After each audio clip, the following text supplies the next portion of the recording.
every trick that Minecraft pros use. So if you're a pro, let's see how many of these you do. And here's also how to do them. Coarse fruit is a tough food source to justify, and not because of anything with the saturation, but because of the teleportation. And usually it's just too risky to use this when you're not trying to teleport somewhere. That is, unless you eat one of these underwater. Strange as it may seem, by just putting yourself underneath a body of water, then you can eat as much coarse fruit as you want without ever having to teleport from that place. And I don't know why this happens, but I'm also not gonna question it if it means that I can survive in the end. If you're looking for a quick way to the mountaintops, then cake horse ladders work plenty fast. I mean, in the past when we tested the fastest way to sky limit, this method ranked up in the top 5 best. But now we can make this staircase even faster through the help of dripstones. By alternating between dripstone and partially eaten cake, we're able to get an even steeper incline that lets us climb up at some crazy speeds. Sure, it's gonna take a while to get all the resources to do this, so if you're looking to eat a bunch of cake, then this investment's gonna pay off.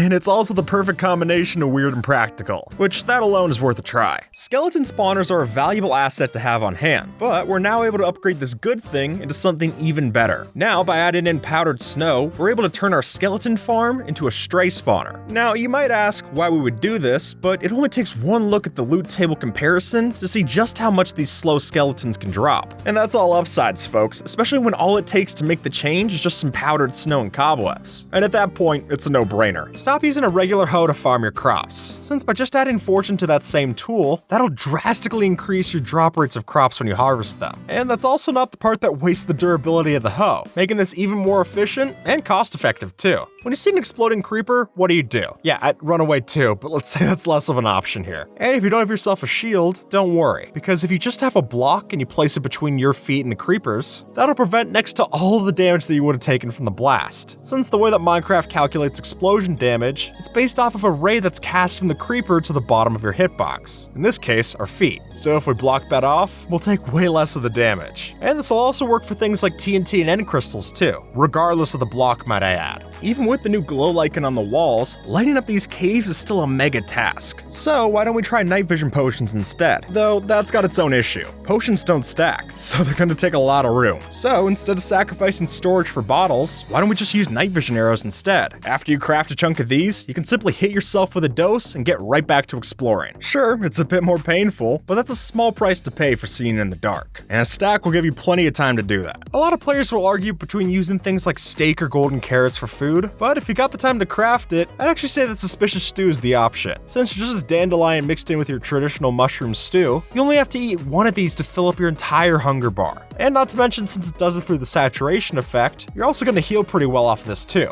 making this indispensable for PvP battles. You know what pros do? Dig straight down. I'm being completely serious. But they don't do it like this. See, if you want to make digging straight down into a totally safe operation, then all you gotta do is just stand in between 2 blocks like this and then dig both of them down one at a time. That way, if one of the 2 holes leads you into a lava lake or a ravine, you'll still be standing on the other one safe. And yes, that's your cue to stop digging straight down. Though if you were a real pro, you wouldn't dig down at all. At least, not yet. Since if you were to instead spend your time looking for things like shipwreck and buried treasure chests up on the surface, you'll have a much higher chance of getting diamonds for your rewards. I mean, in one of these buried treasure chests, there's a 59% chance that you'll find at least 1 to 2 diamonds, which is a lot better than the 0% chance that I seem to have of finding any down in the mines by myself. I'd rather take the easier option. Auto-clickers are great for AFK, but they're also not vanilla. But that's fine, we actually have a way to get an auto-clicker inside of the regular Java game. See, if you press F3 and T at the same time that you're holding down your left mouse button, then after the textures reload, the game will still think that it's registering the input, even though my hands are completely off the keyboard. But as far as Minecraft knows, I'm still there mining away all of the cobblestone at my stone farm. So if you're just starting out in something like a skyblock world, this could be a way to get some early game resources. And then you can come back to your computer and actually play the fun parts. If you need to get a lot of sand and you're not allowed to use a sand duper, then we should take a page out of Etho's book. Since by just running in a line with TNT and a flint steel like this, you should know that for every TNT block that we're setting off, we're getting nearly 2 stacks of sand per. And folks, it only takes 4 sand to craft the same TNT. And sure, we're spending sand to get sand, but with returns like this, any investment broker would tell you to make it. And the only thing you gotta look out for here is placing down too much TNT to where all the sand that's dropping actually starts to despawn if you forget about it. But as long as you remember to take breaks to go pick some of that up, you're gonna get a lot of returns this method. If you've ever built with blocks that have an orientation, you're well aware that they're annoying to replace midair. So to fix that, we should mention that it's actually possible to just double click the left click and the right click button at the same time. And as long as you instantly mine the block, you'll be able to change the rotation situation without placing any support blocks for it, which can be great for correcting your mistakes that you placed on that stairs for the roof, or even just for rotating your bamboo right so that it looks good for the window. And as long as you got the right efficiency tools to do this, it'll save you a lot of time. How do you craft your diamond tools? I know that sounds like a silly question, obviously you just craft them based off the recipe, but how you lay out that recipe could change. And taking a page out of Mysticat's book, what we could do is put all of our materials into the crafting recipe in just one step. So then, first we craft the pickaxe, then the hoe, and finally the shovel. And you can do the same for armor too. And when you're in a dire situation like a PvP tournament, this little bit of a time save could be great for you, especially when your opponent's also trying to get kitted up themselves. This way we can equip first and be able to deal with them that way. You know what's one of the fastest ways to travel in Minecraft? And I'll give you a hint, it's nothing like an Elytra or an Iceboat Highway, but really one of the fastest ways to travel is just using spectator mode. Since when you change your scroll wheel up to the max speed, we can start going incredibly fast, especially vertically, or scroll it all the way down and move at a snail's pace, which is great for fine-tuning your location if you need it for a specific command or shot. And really, if you're able to play with creative mode, there's no reason that you should ever be moving around in just the creative mode like this. If you need to cover a lot of distance, just toggle yourself into spectator mode, move over, and then toggle back to creative. Trust me, it'll save you a lot of time. Minecraft villagers are stupid. I would wait for a gasp from the audience, but I don't think anyone's offended by that statement. And unfortunately, they're also pretty useful with their trades. So to keep your villagers alive from the next time that a zombie siege might happen, you should know that through the help of a dispenser, you're actually able to equip armor into their secret inventory. And sure, you can't see it rendered on top of the villagers, but if you give them armor that's enchanted with thorns, then you can punch them and definitely tell that it's still there. And that way, you give them a way to defend themselves even if they don't have the iron golem anymore, since we usually tend to kill those off for other reasons anyway. Stop killing animals like this. And no, that's not a moral argument, but we're actually going to suggest is so much worse. But if you use a flint and steel to burn the mob before you kill it, then when you use your axe or a sword, it'll still drop a cooked version of the meat item. And there you go, just for the cost of a flint and an iron, you give yourself 64 chances to get cooked food this way, and never have to waste anything on furnaces or fuel. And perhaps the most valuable resource that this saves you is time, since cooking up a pork chop regularly would take 20 seconds in the microwave, whereas this is just as simple as killing them the first time. And once you get it down, it's gonna feel second nature, so better start getting that learning curve out of the way early. Did you know that ladders can be useful in PvP? Yeah, it sounds ridiculous, but there's one very specific feature about ladders that makes them indispensable in certain situations. Take a look at this. If you place down a 3-block tall wall, and then place ladders on top of it, then you can place blocks off of the ladder behind you without even looking away from it. And if you're playing something like Bed Wars where you're walking on very thin bridges, that little bit of a roadblock could be all it takes to knock your biggest enemy into the void. So while speed bridging and towering might look cooler, it might not be a bad idea to also buy a few of these ladders. It only has to save you once to be worth it. If you're playing on a hardcore single-player world, this could be one of the most useful tips in the video. See, when you're in a difficult situation and about to die, then instead of just pressing the escape key to pause the game, press F3 and then the escape key. That'll still pause your single-player world, but the menu won't appear. And now you have full vision to be able to analyze your situation. Is this cheating? Well, I'll leave that for you to decide. After all, it is a single-player world, so it's literally never gonna have anything to do with me.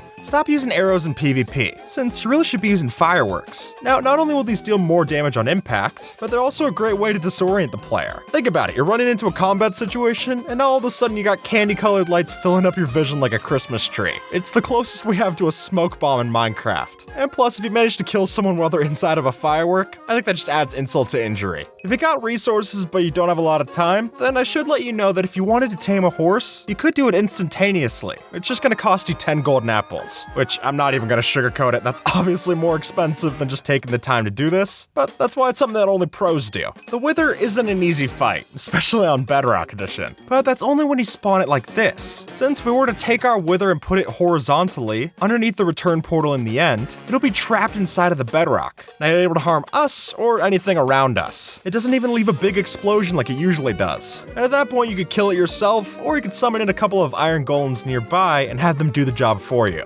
Or my personal favorite way of using that same iron to place down this hopper minecart entity cramming killer. It might be a little loud, but it definitely gets the job done. This is one of the most useful features in Minecraft, and it's off by default. But when you go into the accessibility settings and turn on the subtitles, then you can use those for valuable information about the world around you. So even if you don't hear something quite right out of your headphones, you'll still be able to see that sure enough there's lava popping nearby. and even which direction it comes from, allowing you to much easier find things like lava lakes, blazes, and so much more. And it's also a good way to catch your friends' pranks before they happen. Really, for how much screen real estate that we're giving up here, this subtitle feature more than makes up for it. We've talked in the past about the fastest way to fly with an elytra, but what about the furthest way to fly with an elytra? Well, if you want to start talking about angles and degrees, you should know that if you fly 40 degrees downwards and then 40 degrees upwards, that zigzagging will allow you to fly much longer distances. And honestly, I just love doing this because it reminds me of Super Mario World. Instead of using scaffolding to build yourself across an area, here's why you should use slime blocks. Because while they might be slow to move on top of, they're definitely not slow to break. Even with just your fist, you can instant mine through slime blocks. I mean, you could do the same with TNT too, but something tells me that slime blocks are a lot safer than that alternative. And then if you fall off your pillar, you'll also have that solution right in your offhand. Place one of those down, and you'll have successfully clutched yourself back to safety. Normally in Minecraft, Steve jumps 1.15 blocks tall, which means you can jump one block with a little bit of clearance over it. But all of that's pointless, since with this Bed Wars tip, we can actually find a way to get ourselves up 3 blocks high, in about as long as it would have taken us for a regular jump. All you have to do is sprint, place a block underneath, jump, and then place 2 blocks underneath yourself. And off of just that simple maneuver, you can do this fast and get 3 blocks of jump height. So if you got 3 blocks, you can jump 3 blocks. I think that's a good trade-off. If you don't yet have the mending enchantment, you'll want to pay attention to this, because when you take those non-enchanted items and mix them together like this, it's not just the 2 durabilities that add up, but rather that repaired item will have the sum of the 2 items' durability plus an additional bonus of 5%. And hey, you did all of that without consuming any XP, which I again think is pretty useful. So if you're getting a lot of armor drops from your mob farm, this could be a good way to bring them back up to usefulness. Since even if these 2 items wouldn't add up to a full durability item, with that 5% repair bonus, it goes right up to clean and pristine.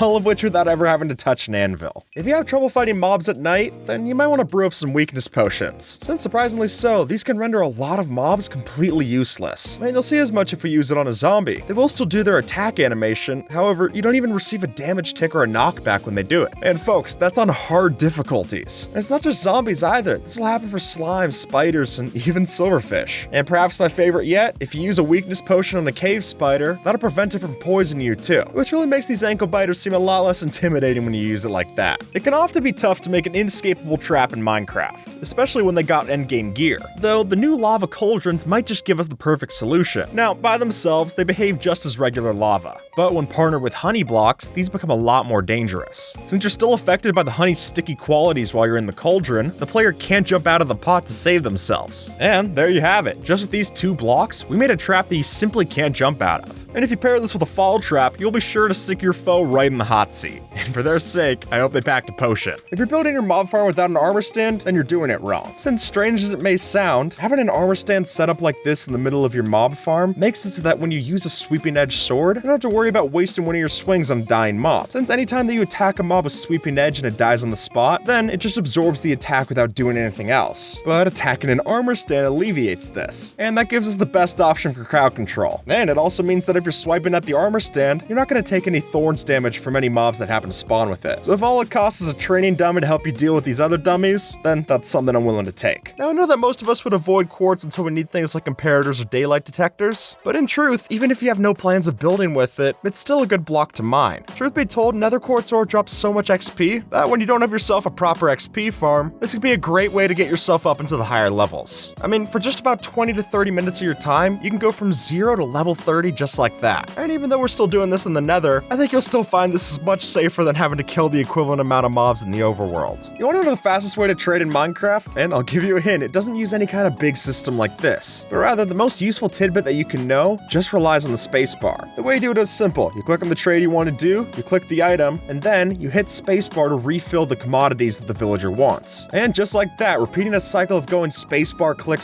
click, we can completely trade through the villager's options before it needs to restock. And while this gets particularly helpful if you're trying to batch a lot of trades with something like a Fletcher, if you have villagers existing in your world from older versions, then they might be bugged in a way where they can trade infinitely. And then when you use this trick, you're pretty much set for life. So if you got the key on your keyboard, you might as well use it. Before you grow the tree with bone meal, throw an ender pearl up to the sky so that when you bone meal it, you'll land on the top of the tree. At which point you don't have to worry about making yourself a staircase up as you're cutting down the tree. You can just take it all down in one go. Just make sure to have yourself a nice pair of feather falling boots. Otherwise, all the time that you would have saved saved is gonna be wasted having to die to the Ender Pearl's fall damage. I feel like lily pads are an often forgotten block in Minecraft, and more often than not, they just end up being a nuisance when you're trying to navigate through the swamp on a boat. But the truth is, if you happen to grab some of these and keep them in your inventory, then it's possible that if you come across a body of water, all you have to do is just sprint and jump and then place the lily pad underneath your feet, and you'll have yourself an easy way to scale a body of water regardless of how deep it is. Although trapdoors are made out of wood, they don't burn in lava. Yeah, I don't get the logic either, but we don't have to understand it to know that we can use this to get ourselves quite a bit of diamonds. Since whenever you come across a lava pool, all you have to do is just bring around a crimson or warp trapdoor like this, and then flip it open to get yourself the diamonds at the bottom of the lava lake. But just be careful, because even if the trapdoor doesn't burn, your diamonds definitely could. Mud makes for a great building block, so it's something that you want. But getting mud like this is definitely a pain. So rather, we should take after this example and convert all of our mud in a body of water. By placing all of your dirt in a row like so, we can then offhand the water bottle and then hold a shovel in our main hand so that when we hit right and left click at the same time while moving forward, we both convert the dirt to mud and collect it. And while it can definitely take a few tries to get it to sync up properly, once you do, it's hard to look at this comparison and say that you're not saving time. It's a lot more satisfying and a lot simpler. I'll take both of those. Before you spend a single iron ingot on making yourself armor, you should instead craft yourself a shield for the low price of a single iron ingot. Now, they require you to do more than armor to keep you protected. There's many cases where just holding up your shield can save you from a lot more than diamond armor would. And not just zombies and skeletons, but creepers also get nullified pretty hard by this too, making this a practical choice when you start out.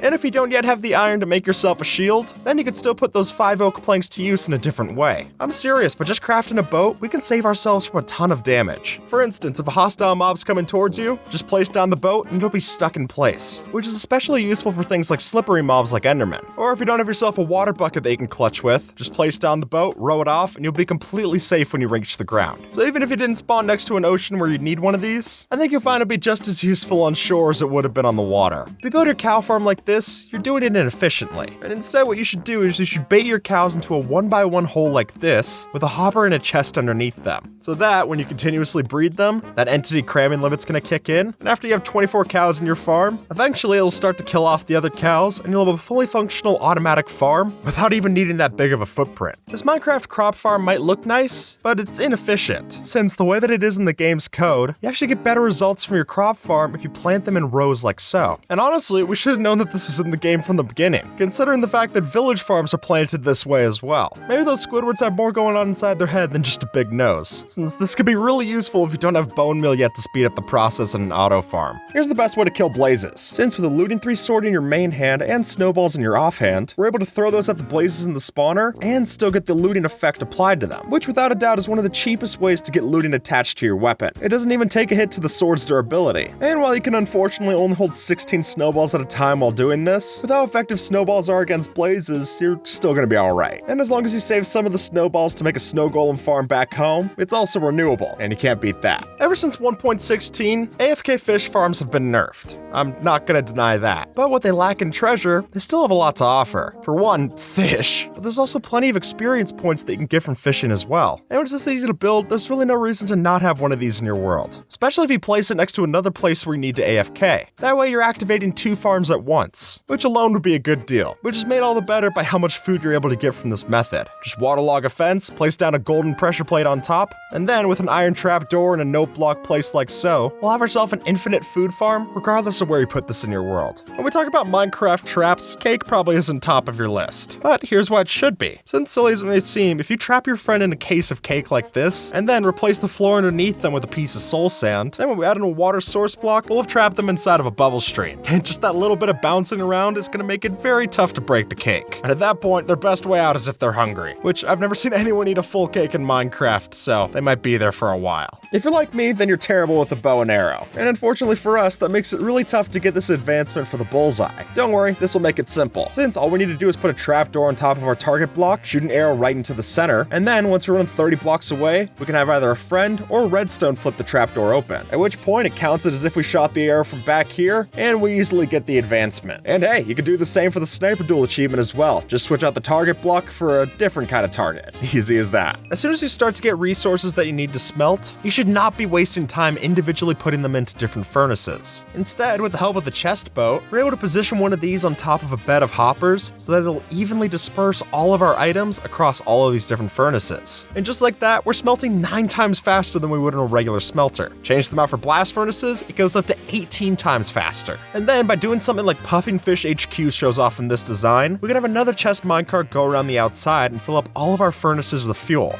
And don't worry, they store the XP, so when you eventually go through and break all these furnaces, you're still gonna get the rewards that you want. There's really no downside to doing this. And if you're looking to find the iron to build that simple super smelter, your best bet isn't to find it down in the caves. Since of the ways that ores generate since the Caves and Cliffs update, you're actually gonna have pretty good luck finding this up in the mountains. And if I'm being honest, even if that was true, I wouldn't want to go dig inside of a mountain to find my iron. But the good news is, you don't even need to. From just mining iron on the surface of the mountains, you can end up with stacks of the stuff. And not to mention, it's a lot safer than heading down into a dark cave. You can also find coal up here too, just so you have something to smelt all that iron that you're getting. Lighting up your base is great, but you never want to be too obvious about it. Having a torch on the ground doesn't look the best, is what I'm trying to say. But luckily, there is a way for us to hide it. Since if you place down a torch and then have an armor stand entity drop on top of it, then after you suit up that armor stand with whatever armor of your choice, then you'll have successfully made hidden lighting within your base. And while I'm not saying that you should go and spam a bunch of armor stands around your base, that looks more awkward than torches. I think looking for little alternatives like this can really make a difference when you can. Every time that you see a hopper, there's a hidden cost of 5 iron ingots and a chest. But what if I told you that a way to cut down on this is to just use the chest and forget the hopper? Instead, alternating like this lets us cut down on how much iron that we have to spend. And the hoppers and chests will still flow the way that we're used to. So if you haven't yet set up that iron farm, this would be the choice that I'd pick for you. Here's how to turn your relays into a deadly weapon. Since even though they can't equip it, if you give them a piece of Thorn's armor to hold onto, then any mobs that try to attack them will also take damage from that. And as you can see in this example from Raiseworks, if you tie your relay to a lead and then have a mob attack you, you might just have yourself the deadliest balloon in Minecraft. But if you do want to try this out, I have to give one warning, which is that even though the relays tend to regenerate a lot of health, there are still a few mobs that can kill them off. So to keep them safe and on your side, you might want to have a couple of relays doing this. That way the damage is getting evenly dispersed amongst the crowd. And if you really need to keep your relays from dying, then your real get out of jail free card here is that if you give your relay a totem of undying, then they can use it just like we would. And there you go. You take them from hardcore mode right back into regular survival. Or if the relay's not the only mob they want to keep safe, then with the fox as well, you can do the same. But unfortunately, they're a little bit tougher to get the totem too. Since for the fox, you need to throw the totem onto the ground for it to be picked up. But once they have it, it doesn't matter what kind of polar bear gets nearby. They'll be left unscathed, and you'll have a very confused polar bear as well. Snow golems melt in the desert. That's not much of a surprise. Even Frosty the Snowman could have told you that. But what you might be surprised to know is that if you use a fire resistance potion, that'll allow your snow golems to survive in hot climates. And yes, that even includes the nether, as silly as it might seem. So if you have a couple of these lying around after a piglin bartering, you could set up a couple of snow golems, splash them with this, and use those to help you eviscerate through that blaze spawner. Just get ready for the rude awakening when the potion effect wears off, and you're left with nothing more than a pile of snowballs in front of you. I guess nothing good ever lasts, huh? Here's how to make your boat self-driving. All you gotta do is create a 3x3 area of water, and then place down a fence gate on this third block here. At which point we can break these blocks and cause the water to flow, and we'll have given ourselves an automatic way to drive our boats. If you need to quickly get rid of some fire in the nether, then a good way to do that is by brewing up a couple of splash water bottles. Since these not only extinguish ourselves when we catch on fire, but they can also clear this plus sign shape out of the fire that catches on the ground. So if you need to make sure that your items don't burn, it might help to throw down one of these. That way, even if you burn alive, at least your stuff won't. If you're building a farm, you might want to use mud blocks instead of grass or dirt. And the reason for this is that mud blocks are just 1 pixel smaller in their hitbox than grass or sand blocks. And all that 1 pixel means is that items are actually able to be pulled through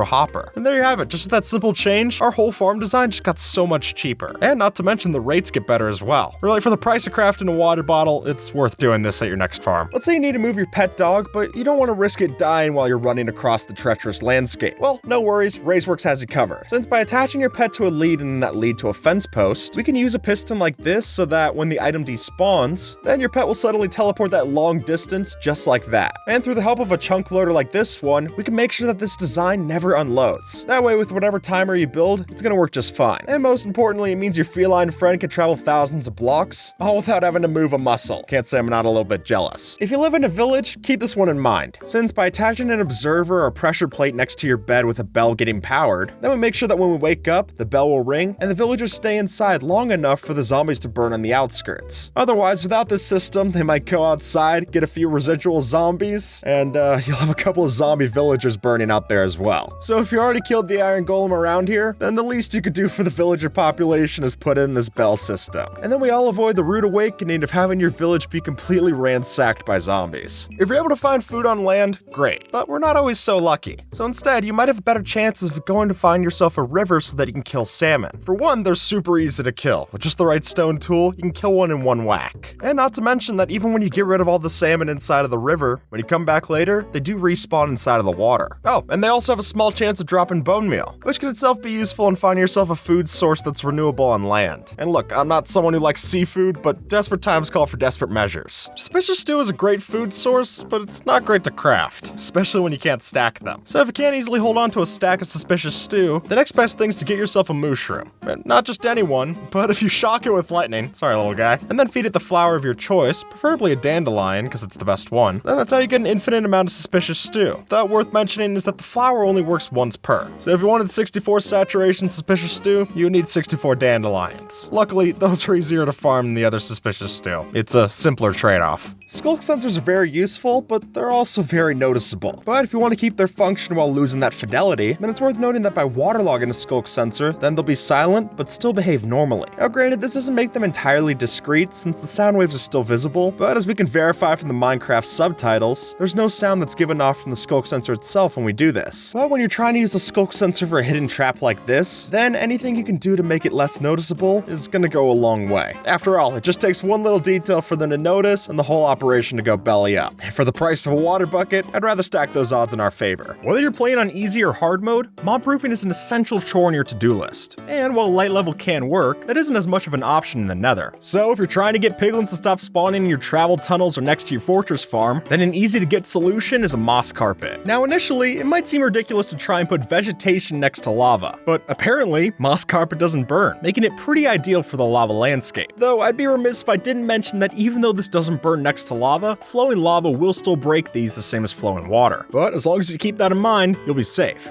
Or safer, at least. If you want to fix your item stream, consider adding a slab in place. Since as DocM showed off on Hermitcraft, just adding one of these in can make it easier for our items to stack together. And now the bone meal entities will wait until they have enough mass to eventually get pushed over. And that'll also help you to get some more spacing in between your items, which is definitely a plus when hoppers move so slowly. And perhaps the real icing on top of all of this is that when you have multiple item entities combined into one single stacked item entity, then that'll help to reduce lag as well, which for the price of half a cobblestone block, it's hard to say that isn't worth it. Fire makes for a great decoration in your builds, but fire spread could also ruin your builds. So how do you find a happy medium? Well, the answer comes with Soulfire. Since with this, even if fire tick is enabled, it doesn't matter, because Soulfire will never spread. And while you do obviously change out the color for this example, that's a small sacrifice for keeping the rest of your base safe. And come on, it's not like the blue fire looks terrible anyway. I really think that we're making an improvement on both fronts. And at the very least, you can build that new fireplace in your house without having to tear your hair out. We all know bone meal can be a very useful tool to have, but sometimes getting enough of it can be a real hassle. So to keep your farms fueled and supplied going forward, how about we get a bit more creative and turn stone right into bone meal? I know, that sounds crazy, but as members of the community have found out, we can use the new moss functionality to turn stone generators into bone meal farms. And just like that, we've got a self-sustainable bone meal farm that's sure to provide plenty more for your farms in the future.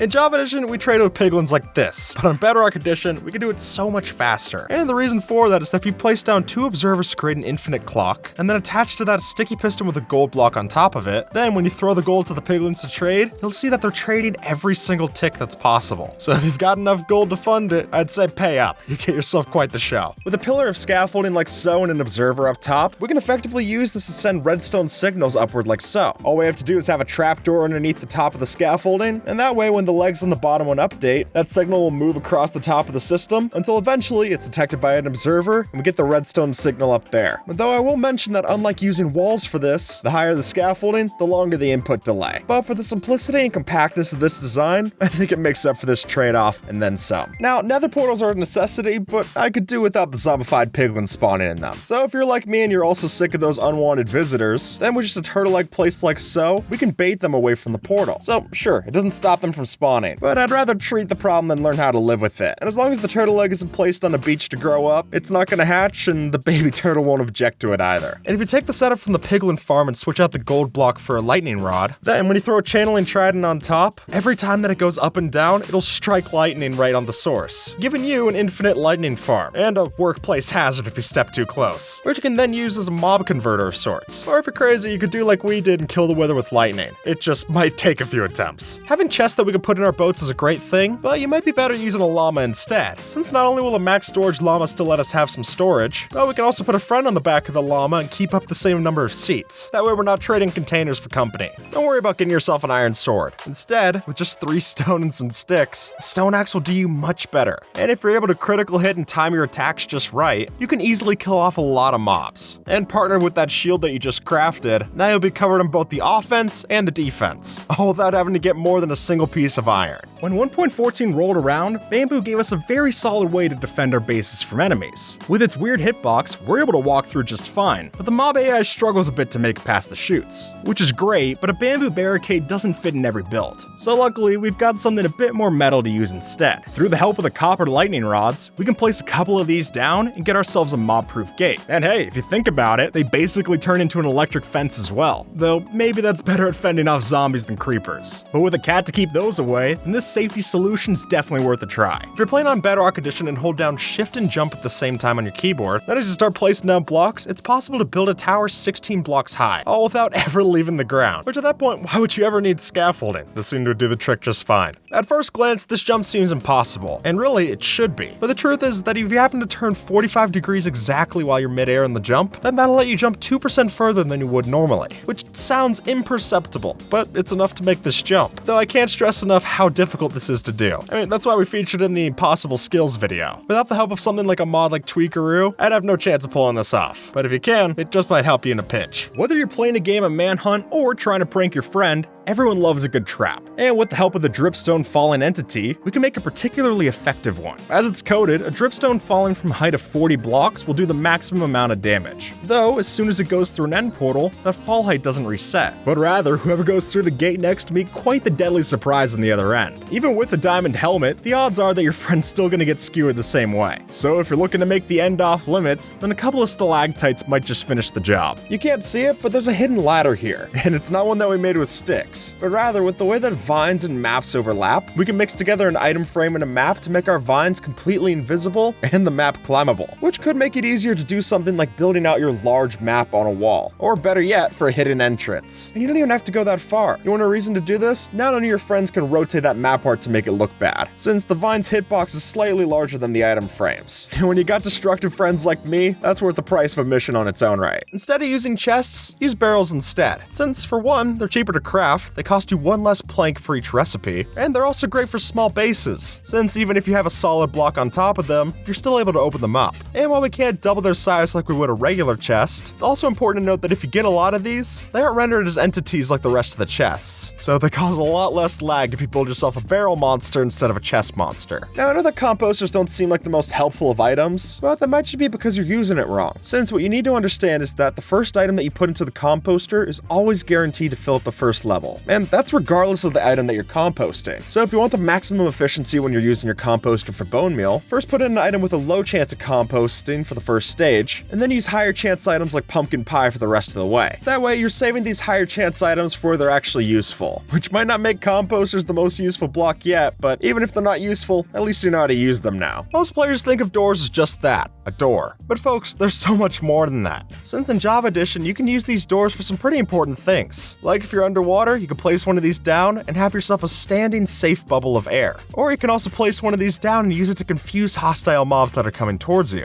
For example, if you're in a cave and a skeleton starts shooting at you, place down the door and the mob's probably gonna lose track of you. And if you flip the door just right, we can actually use this to scale up a 2-block tall jump, helping you get out of a cramped space or up to a new one. Terraforming a biome is not a simple task, which is too bad because there really are some great results to changing around and creating your own custom biome. So why don't we try and find the easy way out? So for the sake of an example, how about we try to take the gray hues out of a mushroom fields biome and make them a bit more colorful? And for that, moss is a classic candidate. Since this block loves to replace the ones around it, all we need is a ton of bone meal and plenty of dedication to get the job done. And just like so, we can transform fungus to flora and make this biome a lot more lush to see. And hopefully the mushrooms will like it as much as we do. If you're looking for the fastest way to mine in Minecraft, then you're gonna need this on your leggings. Since even though dive mining's become less popular since its inclusion, with the addition of the Swift Sneak enchantment, now it's worth doing again, because the name's misleading. It doesn't just give you a swift sneak, but also gives you a swift crawl. And with Swift Sneak 3 on our leggings, we can get some real speed while we're mining in a 1-block tall tunnel. So as long as you don't have claustrophobia, it's worth adding to your to-do list. At the very least, it gives you a reason to go down to the ancient city these because, if we're being honest, the recovery compass isn't worth it. Instead of planting your crops outside, you should tuck them down in a cave. Now, I know crops need light and sunshine and all that, but that's actually the point. Since if you were to plant your crop farm underneath a redstone lamp like this, then when it's time to harvest, all you gotta do is flip a lever on that switch and all of the crops will be harvested in an instant. At which point, you can turn back on the light, plant all your crops, and get ready to do the same again next week. Making Minecraft builds automatic can often be a tough problem to solve. At the very least, it's not usually that compact. But drip leaf might just be the golden opportunity. Now, clearly, when you stand on these for too long, they're sure to give way to gravity. But what you might not know is that if you stand put just like such, then it's possible to use this as a time trap door and put the player right into a crawl position. So if you took that time to wait around, you might just notice that the entrance to a crawl space base was right underneath eye level. And folks, this is just barely scratching the surface for an implementation, and I'll leave the rest for creative people like you. Ender pearls are great for teleporting. That's literally what they're there for. Usually that's just to places that you can see. However, if you were to line up your crosshair just like this and throw an ender pearl right at the base of the 2 blocks, we can actually use this to walk through solid walls. And not just with the transparent blocks either, since if the wall's only 1 block thick, you can walk through just about anything this way.